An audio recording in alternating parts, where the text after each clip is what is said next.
All right, so here we have our 64 convertible Corvette.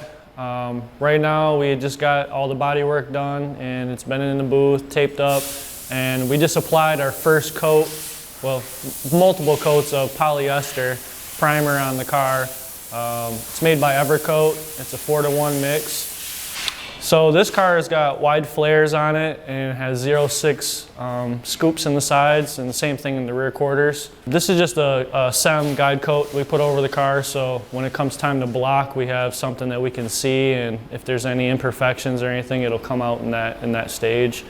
Next step for this would be to unmask the whole car and then start sanding all of our areas like here and all of our tight areas, door jams, hood jam.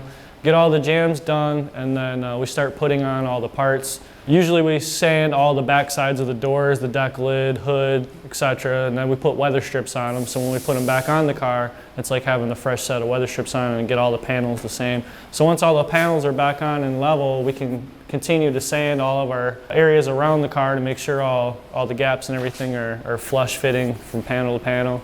Take a look around the car, you can see the flares, how wide they are, and all the body lines and everything have been completely straightened. This one has lineal actuators in the front and back, so the deck lid opens and shuts by power.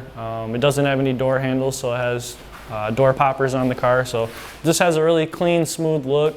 There's no emblems on the car, so all the emblems like in the peak and in the rear, all that stuff's been deleted and smoothed out. So here, I just wanted to show that I know it's kind of hard to tell because we have guide coat all over the car and we're getting ready to start sanding, but after all the door gaps and everything are cut into the car, all of this stuff has to get re-smoothed out, because normally with these cars, the gaps aren't ever perfect.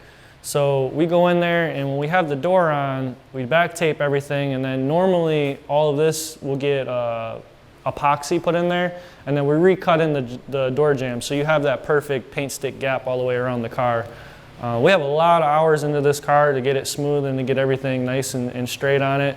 So when it comes to that next stage, it's really crucial to make sure that all of the pits and pinholes and everything are taken care of before we go into the next stage of primer, because this is just the first stage. The next stage would be our urethane primer. And once we put that on, that's where everything has to be wet sanded really smooth, so when we get to the sealer stage and the base and clear coat stage, all of the imperfections and everything are taken care of. You don't want to get into base coating a car and you start seeing pits and pinholes and it's just a mess, and then you got to go back and redo everything. So we try to make sure that we take care of all those steps prior, so going forward everything is done right and done nice. And that's where we kind of stand out with our quality of paint, because we just make sure that everything is done proper.